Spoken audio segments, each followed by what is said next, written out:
sa aking mga subscribers. Ngayon nandito tayo sa Barangay Paitan, Calatrava, Negros Occidental, guys.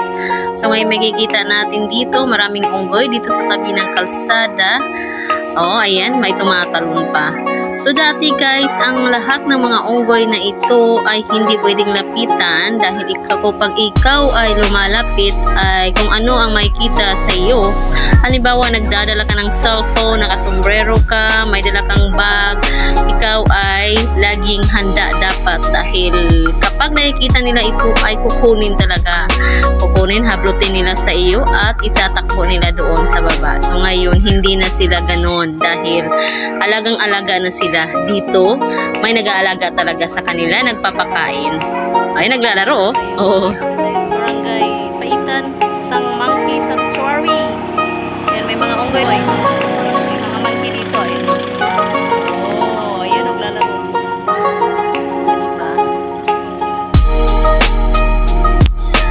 Ayan, habang ako ay lumalapit sa kanila, ayan, nakikita nyo yan, may baby siya, oh, color black. Oh. So, habang lumalapit ako dito guys, ay ako'y nagdadalawang isip na lumapit sa kanila dahil ako'y takot baka hablutin yung cellphone na dala-dala ko at dadalhin doon sa ilalim, ayan sa gubat na yan. Hindi mo na makikita yan, talagang makukuha na nila yan paglalaruan. So, parang tao lang talaga sila. So, dapat talaga alagaan. Dati kasi walang nag-aalaga, walang taong nag-aalaga sa kanila. Ngayon, so ang ating pamahalaan ay kumuha talaga ng tao dito para mag-alaga sa kanila, pakainin ng maayos. So ayan, naglalakad yung isa dyan. So ayan, may umaakit sa puno. Ayan o. Oh. So matutuwa ka talaga kapag nakikita mo sila. Ayan, nakaupo yung isa, kumakain. Ayan, tumatakbo. Ayan, may tumatalon. So, may baby pa dyan. Eto, putol yung paa niya dyan. Dahil nakurintihan daw yon. Ay, ngayon ay pauwi na kami.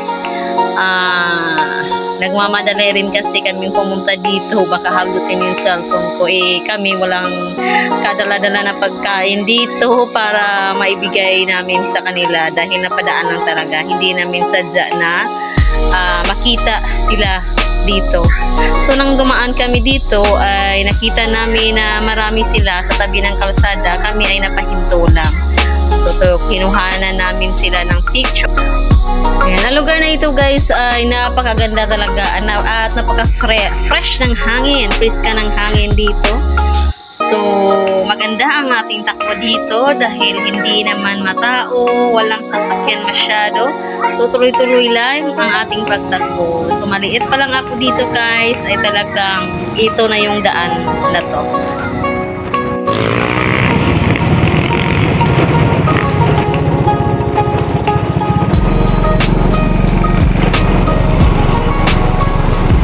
Sa seryoso nakaupo, oh. Kita yung pot-pot niya. Yung dalawa, nagpuputuhan sila guys.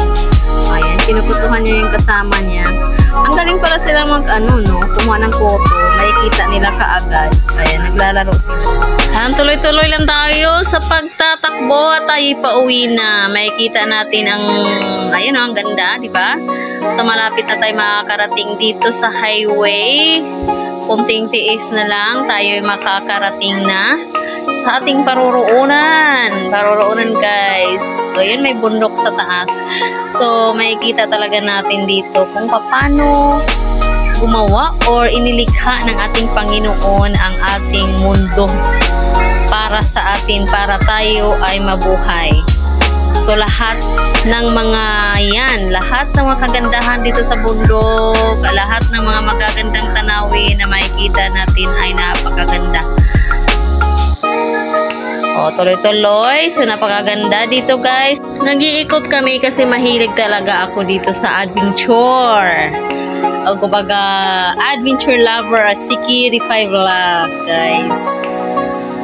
So, kapag may panahon at walang pasok, walang duty, kami nag-iikot. Nagyayaya ako na mag-iikot para may content ako, may makuha akong mga adventure na maipakita sa inyo kagaya nito. So, ayun, dito pababa na tayo. So, dahan-dahan lang, lalo na pag umulan ay talagang napaka dulas dito pag umaan ka.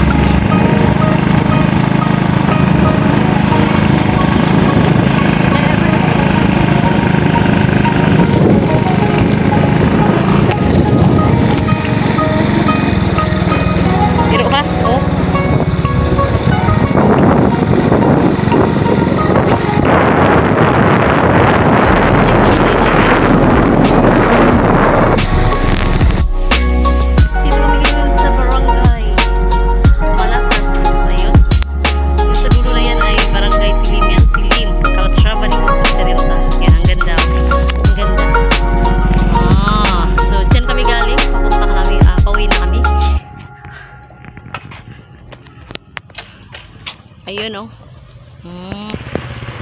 Sakay na tayo dito. What? Chip! Sakay na kami dito. Hello, hello, hi. Si Ching TV, guys. Si Ching TV. Oh. Ayun, may motor sa likod, guys. Sa motor, may motor. Dahan. No.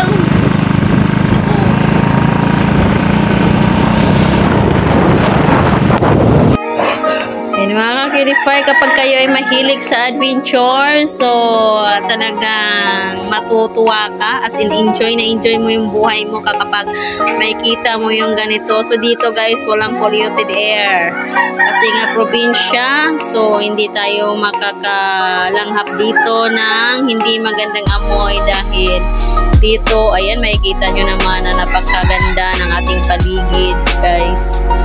So, ayan, si Kirify Vlog ay napakahilig sa adventure. Adventure lovers! So, tulit-tulit na lang tayo. Ano sinasabi? Ayan yung sunset. Oh, hindi na pala sunset yan. Palubog na yan ang araw.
Thank you sa pagpanood ng aking premiere, guys, at salamat sa aking lahat ng members, lahat ng aking mga subscribers.